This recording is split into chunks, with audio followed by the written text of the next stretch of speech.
So the agenda for this afternoon, a relatively quick talk around what is the practitioner, some of the basic concepts in service management that I believe you can't talk about service management without talking about these concepts.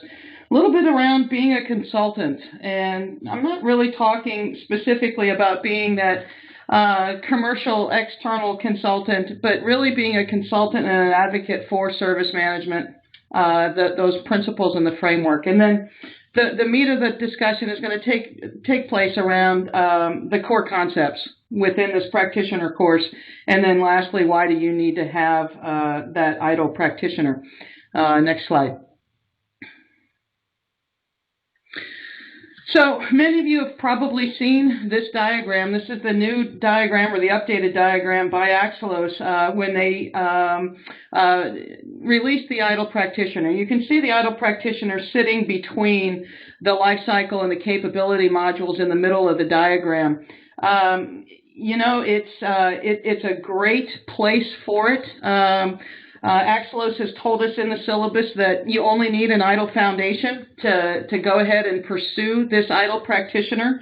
I think by the end of the 30 minutes here that I'm going to speak, you're going to see something a little bit different. Very quickly about this practitioner, everybody's typically concerned about the exam. The exam is difficult, period. It's been marketed that way, and it is shown to be a difficult exam through the initial results. But here's the thing. This is an exam that is sitting there and saying, hey, apply the concepts that you've learned in a very short course. The practitioner is designed to be delivered at a 70 to 80% exercise versus, and a 20 to 30% of the time frame lecture. So when you look at the GoGo course, there's only 13 modules. Those 13 modules are, very quick in terms of the terminology, but there's 8 very comprehensive exercises. And those exercises have been designed to teach you from a hands-on perspective around the concepts of the practitioner. So those of you who have had the ITIL Foundation, or maybe even 1 or 2 of the intermediates, or maybe you already have that capstone course in your ITIL experts, this practitioner class is very different. The onus of success is on you as a student. This course is based on an Axelos delivered book. It's the ITIL Practitioner Guidance. It is a book that can be used during the exam. It's an open book exam. Those 40 questions are around the application. It's the application of service management concepts, organizational change management, metrics, good communication, and then, of course, the underpinning concept of continual service improvement. This is a case study-based class. Cruise Along Cars is a fictitious company that has a rather complex case to it, and then 6 additional sections that would match up to the 6 sections of exam questions. So it is a different kind of a class. It's not a straightforward, just pick out the best answer based on ITIL guidance, but it is something where you have to apply the concepts and be able to recognize those key elements. The book obviously can be used during the exam. It can be tabulated. It can be highlighted. You just can't have any written notes. We're going to talk some more about this exam as we go through. You have 2 hours and 15 minutes to complete it. Axelos has just changed the requirements for that exam. They added another 30 minutes because folks were struggling. It's a lot of questions to do in a 2 hour and a quarter time frame, and because you're going to sit there and think about it. All right. So we're going to talk about how to study for this exam or how to prepare for this class, but really what I want to focus on are the benefits that you get from taking the class, exam notwithstanding. Okay, so let's go ahead and move on. Next slide, please.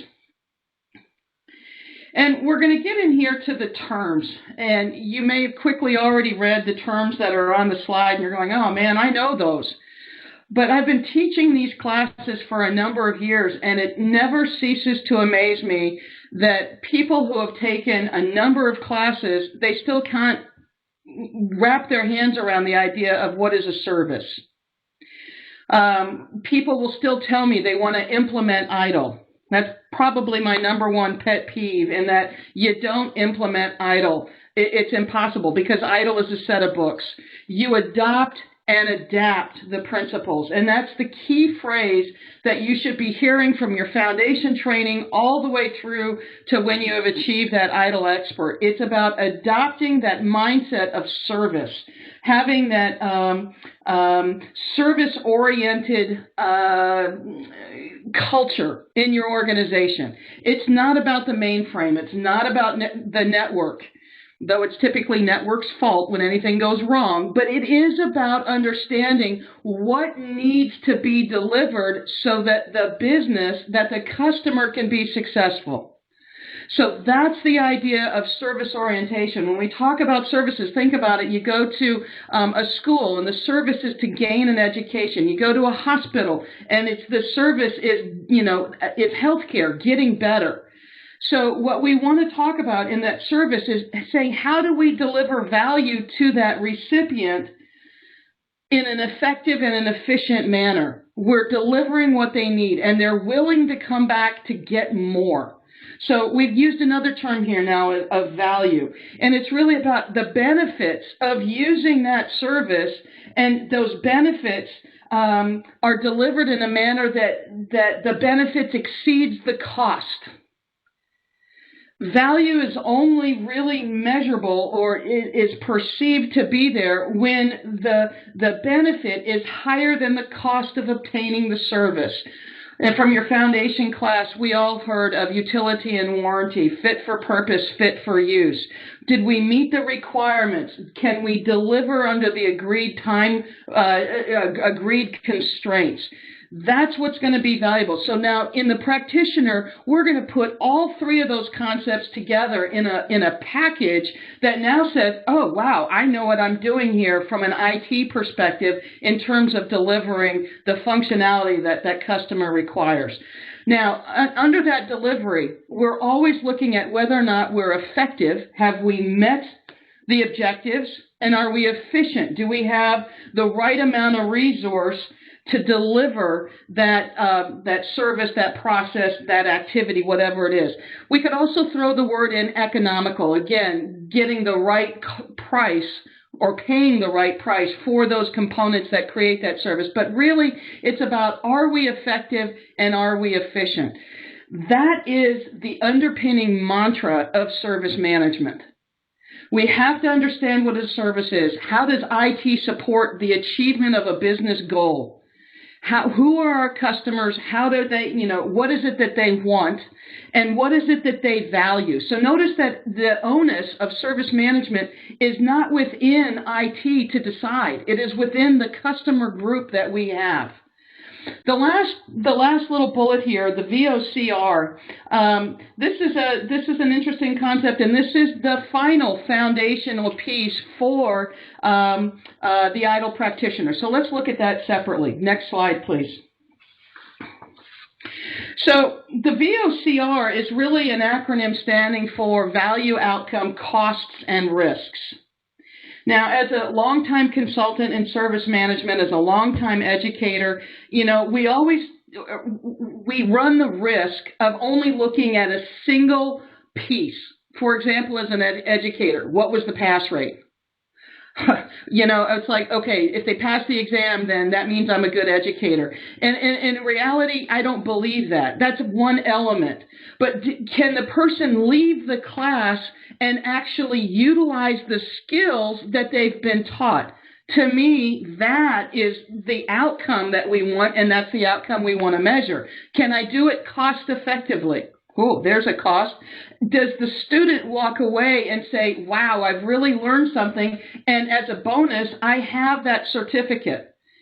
And then also considering the risks. The instructor, the teacher needs to be aware of what are the potential roadblocks in that learning process, and how do we overcome them? How do we mitigate?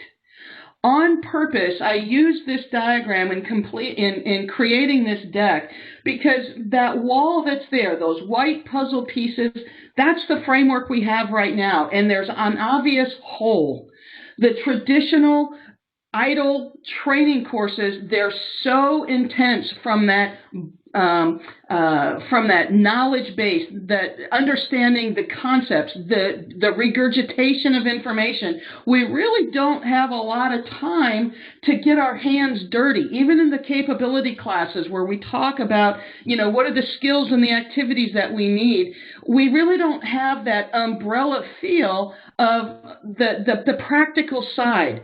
This ITIL practitioner really does put that last red puzzle piece in the wall and gives us context and gives us the ability to gain some experience. So this is the piece that allows us to complete the framework. Again, we've talked about value. When we talk about outcome, don't confuse it with outputs. There's the analogy of a carpenter. He needs to go because he broke a drill bit. So he goes to the hardware store to buy that 1/4-inch drill bit. Now, the outcome of the carpenter is not 1/4-inch holes. That is an output. The outcome for that carpenter is that new piece of furniture.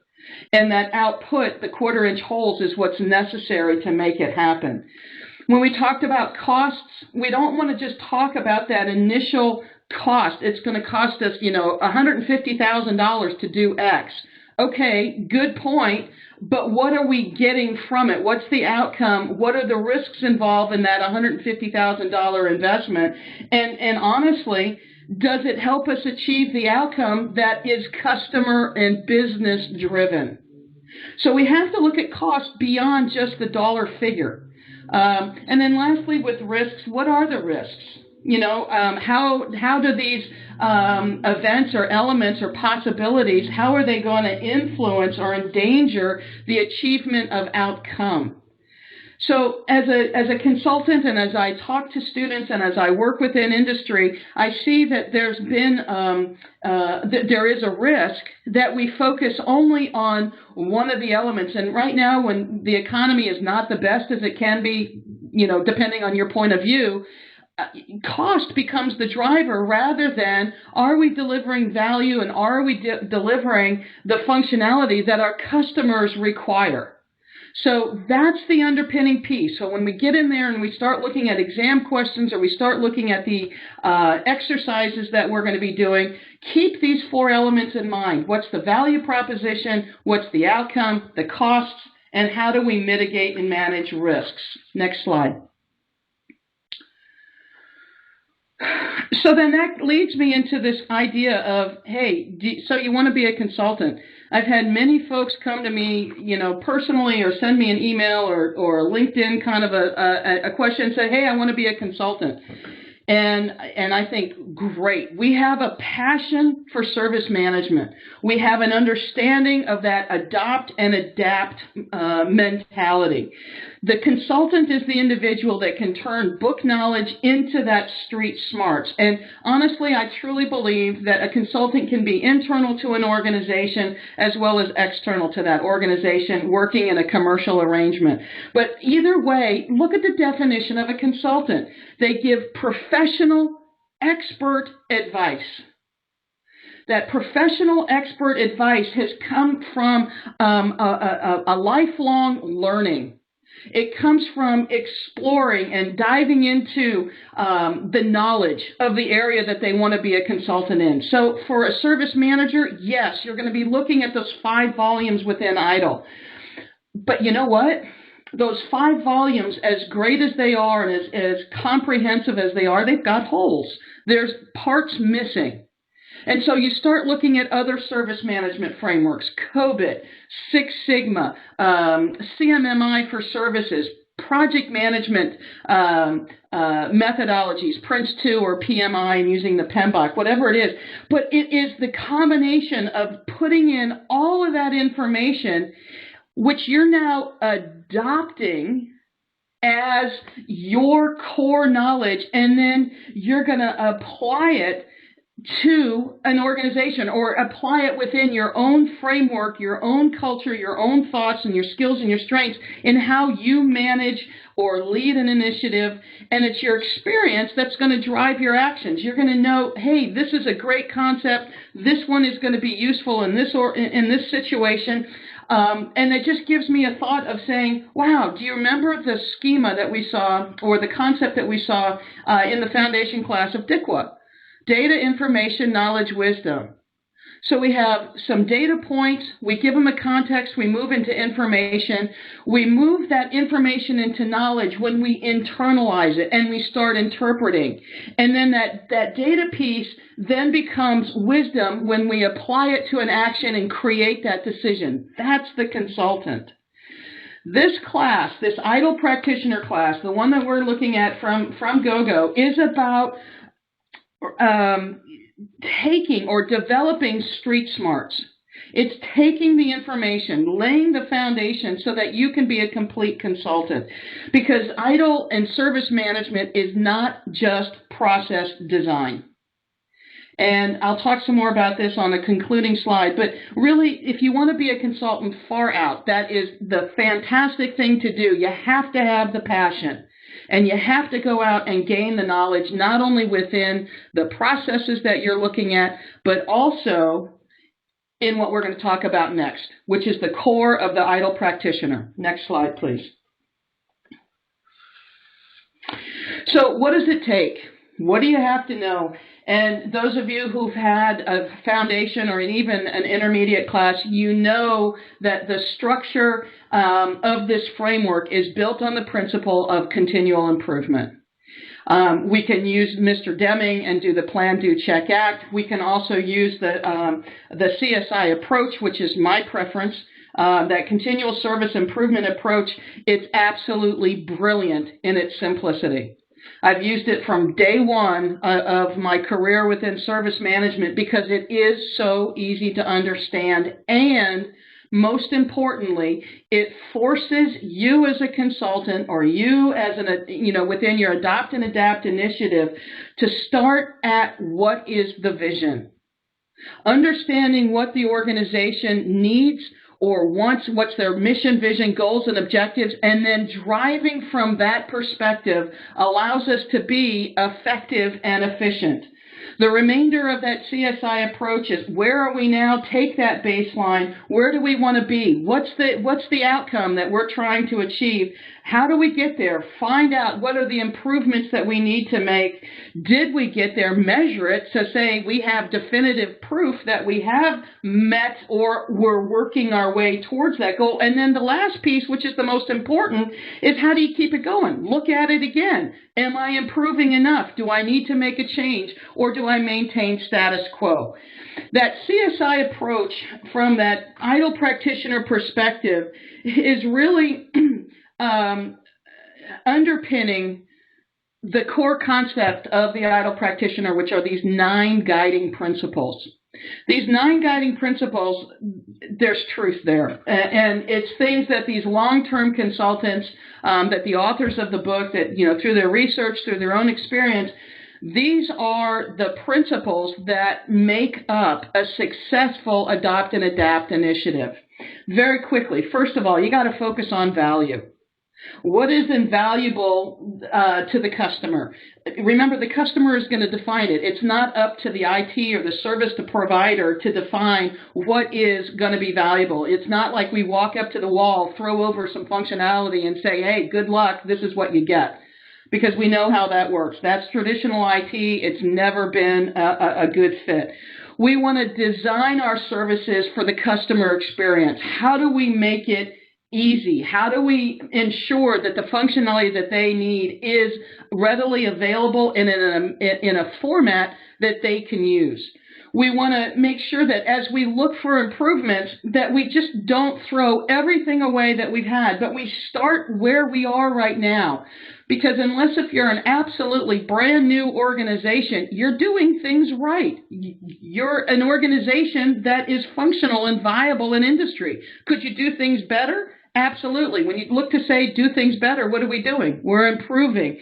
So start with what you have and say, what are the guidance? What is the practices that we can see in ITIL or other service management frameworks that can allow us to become more what? Effective, efficient, meeting the value proposition, meeting the needs of the customer, etc. We want to look and work holistically. It's not just about the technology. It's not just about the process, but it is about the people, and it is about the products that we're producing. We want to progress iteratively. So this is the fun one for me is, I always thought this would be a good title for a book, Eating Elephants and Jumping Chasms. So when you think about service management, we've always said there's so much, it's like we equate it to eating an elephant. And the question is, how do you eat an elephant? Well, you can't do it in one bite. You have to take a lot of little bites. So that's that progressive or progressing iteratively. But the problem is there are times where you have to jump the chasm.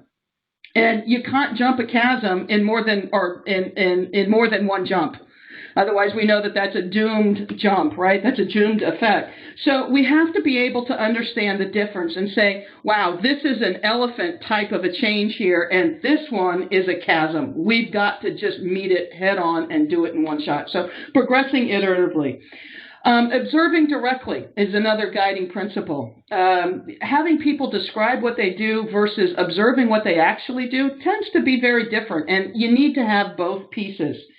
We also have to be more transparent. IT, I think, from a traditional view, has gotten a bad rap from the business. I mean, just think about it. We can't even say, when we say the business, we always have to add IT to it because it seems like it's been a separate entity for so long. But the level of transparency that we have in our Adopt and Adapt initiatives, how we deliver services, having that service culture will only bring people on board and become supporters of any of the initiatives.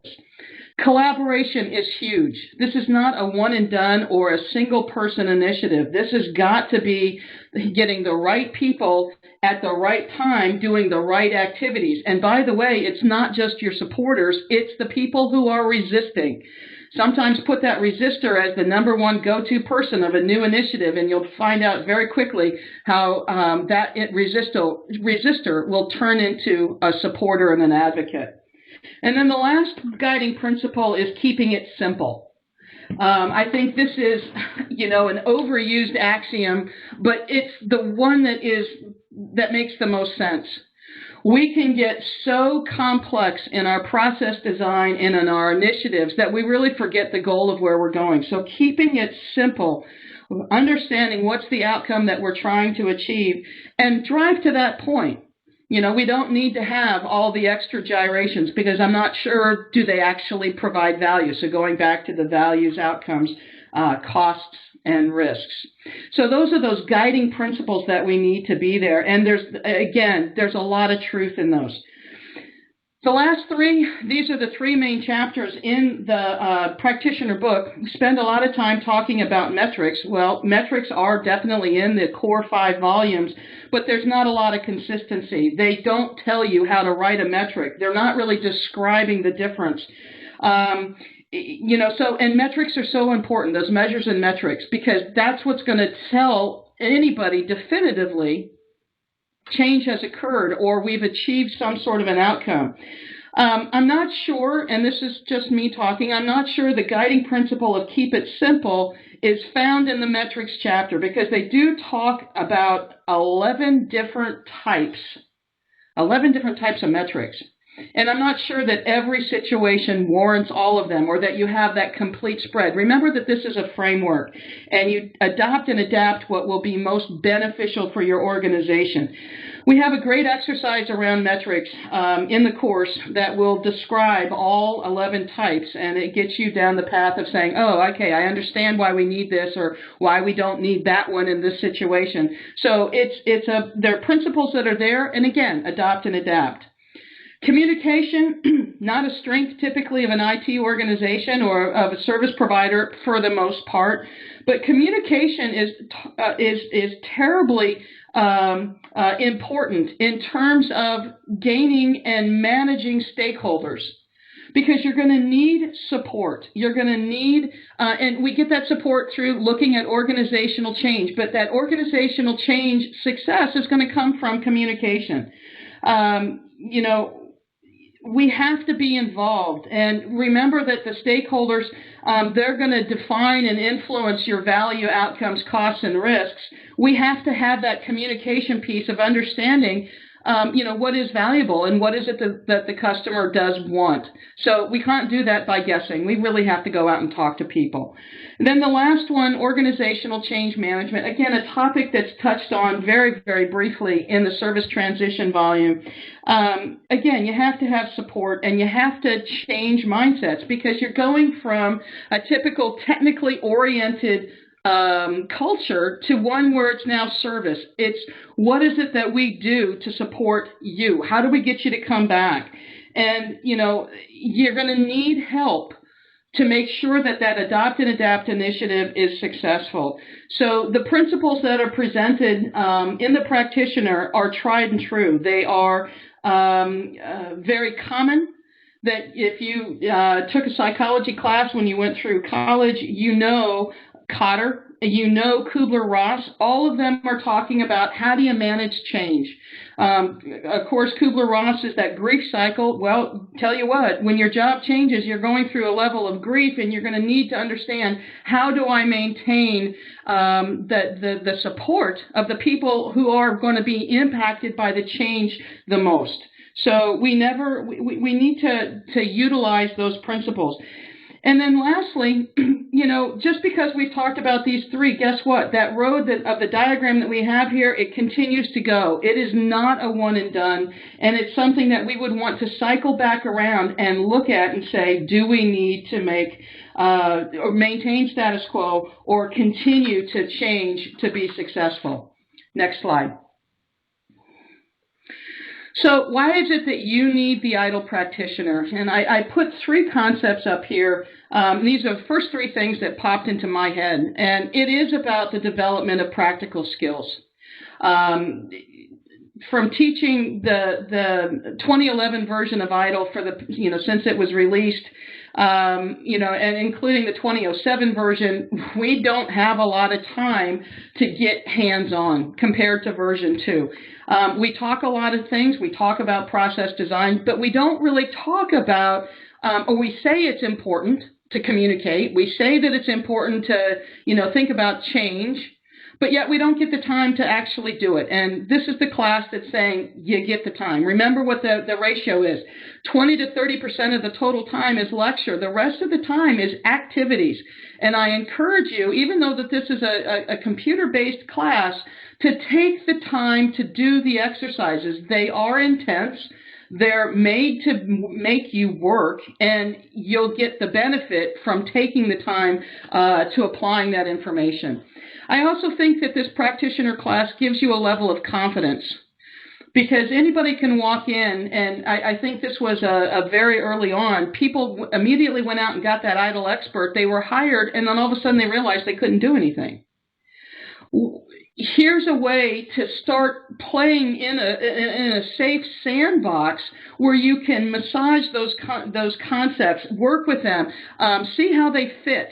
How do they come together, and start building the links, building the taking that book knowledge and turning it into street smarts in your own mind of how do you actually lead and adopt and adapt an initiative. And lastly, this one is very important. It's the element of context. I didn't bring it up at the very beginning, but the exam is hard. I did say that. But people are finding that, the difficulty of the exam, I think some of it comes from is that, people have jumped right on the practitioner out of the foundation and they don't have a context. There may not be a background to understand why some of the decisions are being made in cruise along cars and the little extra scenarios and to have an understanding of the exam question itself. I took the exam very early on and it was difficult. I used the book, and I'm a person that will look at the book and I can tell you page, chapter, verse, the whole thing very quickly. But this was one I'm going, wow, I need to double check myself because all of the answers are looking pretty good. But I'll tell you, I got through this exam because I did have the context that was necessary to understand the thought process around the question. So I think that's one of the reasons why you can then translate that into the real world. Last piece, and I'm sure that you've already read it, is down there in that purplish lavender box that says, success of an Adopt and Adapt initiative is often based on how well the leadership utilizes effective soft skills. Meaning, how did we manage organizational change? How well do we communicate? And quite frankly, how well are we addressing the guiding principles of transparency, simplicity, observation, working holistically? Anybody can define a process. You can have the best process in the world, but if nobody follows it, what's the point? Right? So you have to engage the culture. And I think this is what this practitioner does. Again, it's that final brick in the wall for that service manager. Okay. So let's go ahead and go on to the next slide here. And it's time for some questions. I'm hoping that we have some waiting for us here. Steve? Hello, everyone. Yes, we do have a few questions that have been submitted previous to the actual webinar starting off, but I would encourage anybody, if you've got some questions that come to mind after what Suzanne has talked about, please put them in the chat box, and we will get them out to Suzanne and get them answered. But Suzanne, why don't you take a look through those pre-submitted questions, and let's start with those. Okay. One of the questions that came in was, are the exam questions similar to the exercises in the course? And I'm going to say no, because the exercises are designed to reinforce the principles, to teach you and to reinforce the principles, as well as solidify that case content. This is case study based, so the questions are going to be related around cruise along cars and their various relationships. You have to have a tremendous amount of understanding of this case, because it's a time saver, not having to read the case again, not having to search out concepts, but then you can start linking the ideas, the case information together, so that when questions do come along, you're more prepared. So again, I'm going to reiterate, we've got 8 really good exercises that are built on each other. So it's a whole string of an Adopt and Adapt initiative, but we're starting from the very beginning and building on as we discuss the various concepts. And these exercises, they'll take you, an hour, hour and a half, 2 hours to complete if you do them well. Okay, and I encourage you to do them fully. Another question that we had from the beginning was, when can I take this ITIL practitioner? What's the best sequence? And I think I kind of alluded to that at the beginning, but I want to reinforce.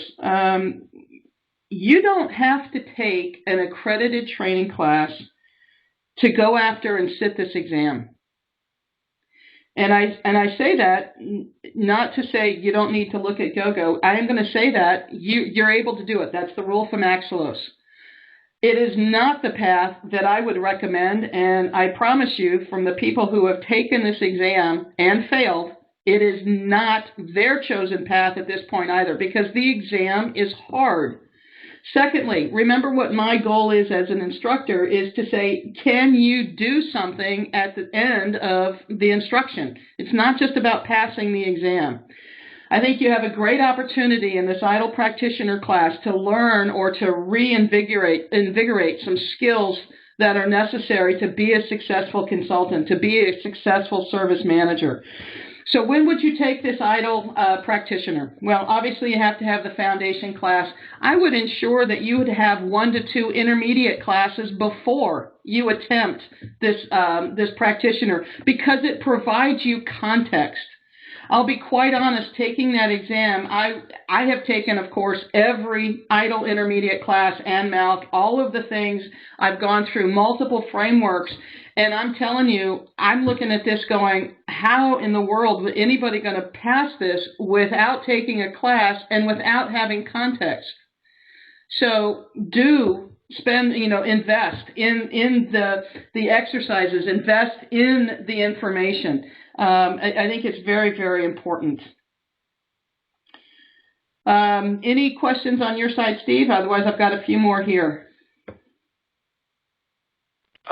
Yes, Suzanne, thanks. Aleph has a question, and it kind of is a good segue. He asks, how difficult would the exam be for an ITIL version 2 manager and career ITSM professional without taking a course? In other words, relying on your body of knowledge from your career and just walking in.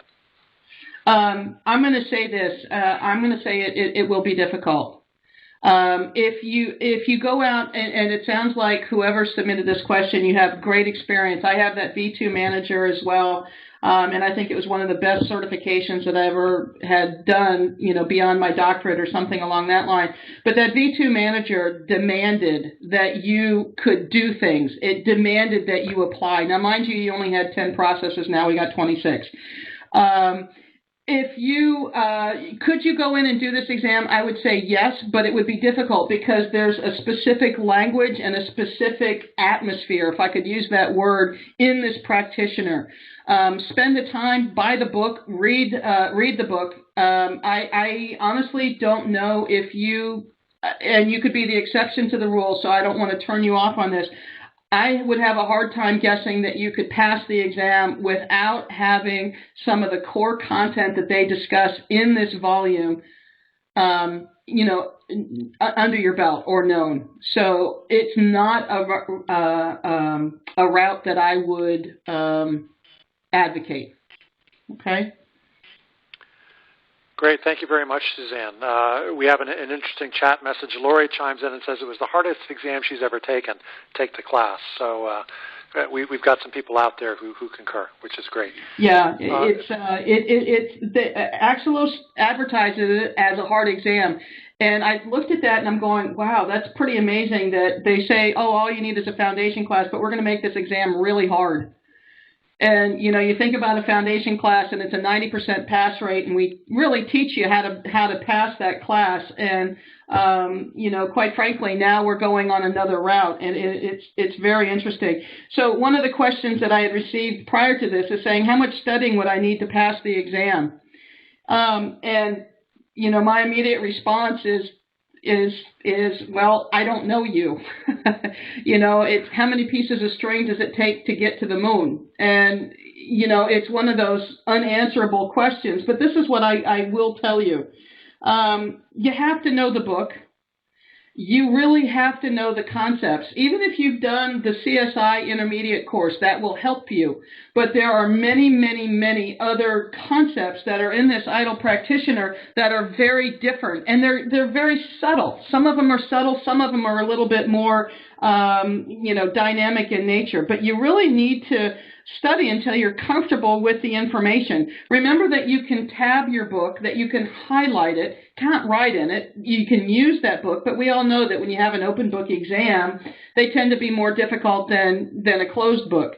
But also remember this piece, is that the activity to lecture ratio is 70 to 80% activity and only 20 to 30% lecture, which means, again, the onus of success is on you. If you don't study, if you don't go out and look at the book, if you don't engage with the activities that are presented in the class, et cetera, the success, I can't guarantee success, and I don't think anybody would try to guarantee on this practitioner like we would on a foundation. So it is something that you need to be engaged with. The materials that we provide for you in this practitioner course, obviously you have to buy the book, or you have to get the book and it be available. You can get it through Amazon or through whatever vendor that you have. We also have a student guide that I wrote that corresponds to the information on the slides. And I'm going to tell you up front, and I tell you in the videos for the class, that I can't talk about every concept that's in the volumes. I'm talking about the key concepts that I have found to be important and relevant as a consultant, but it's still up to you to know the book. Okay? How do you internalize the information, and how do you engage with cruise along cars? So I think that's an important concept. So Suzanne, Buzz asks, does the real ITIL book provide the necessary information needed to pass? A book that he had been using, which was more of a summary, didn't provide the background. So I guess to summarize, the course plus the ITIL book equals success. Is that true? Okay, so first I need to know, does the real ITIL book, does he mean the ITIL Practitioner or the 5 volumes? So it's two different questions. So the book itself, the ITIL Practitioner Guidance from Axelos, everything that you need to know for the exam can be found in this book. Okay, I will tell you that right now. There's good things in the book. There's some strange things in the book, or I should say unfamiliar things for me, because it was written by 4 service managers from around the globe, and of course cultures are different as you go around the globe. So the language is still British. Leading and trailing metrics, that's the one that always got me, inside out and outside in metrics. I mean, who uses that phrase from an American perspective? Okay, so now that I understand what they are, hey, all well and good, right? The book itself, you have to be able to take the facts in the book and turn them into contextual answers. So it's not just regurgitating fact. This is application. So we're moving up that learning scale that Bloom has put out there from a taxonomy perspective. So I think the course, listening to an instructor, listening to somebody who's gone through it, reviewing the activities, saying what's important, I think that's going to be quite useful. So I'm hoping that I answered that gentleman's question. I kind of got lost in my answer, so I apologize for that. Thank you, Suzanne. There was a question that we had during the session earlier this morning, and I think it would be good to bring it out. And that question was, is there any benefit to taking a particular intermediate class before doing practitioner? Practitioner sits in the middle. So is there a sequence we should take them in, or doesn't it matter? Yeah, and that's a really good question. Again, I've said that you would be well served to take an intermediate class, whether it be a life cycle or a capability, 1 or 2 of them before you tackle the practitioner. Are there some that are better than others? Well, this is a course that is focusing on communication metrics, continual service improvement, and organizational change management. Those topics are discussed in the core 5 volumes, but they're scattered. Most of the information is going to be found in the CSI volume. So if you are absolutely adamant that you need to take this practitioner sooner rather than later, the CSI course is a good one. One, it's short. It's got less information in it than all of the other courses. The exam is fairly straightforward, but it's also a good one from those of you who have a background in service management, writing process and whatever. Hey, I'm starting to wrap my head around the softer side of life, so to speak. How do I go out and chase improvements? How do I, get improvements in a contextual manner that people will buy in? The other course that I would suggest would be strategy. Again, you're looking at how do I plan and prepare? So I'm using a different skill set than how do I design a service, or how do I transition a service, or how do I maintain a service, which is much more technically based, those design, transition, and operation classes, much more technically based than, I'm not going to say esoteric, but that's the word that's come up, maybe the non-tangible skills that you need are found in strategy and CSI. And so I would use one of those two. If you've not had a class in the intermediate level at all, my advice is always start with your strength. And then remember to keep your job out of it as you learn about those new concepts. Great. Thank you, Suzanne. Charles is asking, how is practitioner different from expert? Okay, so, expert is a designation after you have achieved MALC, that managing across the life cycle. And once again, the original schema for the ITIL courses is very fact-based.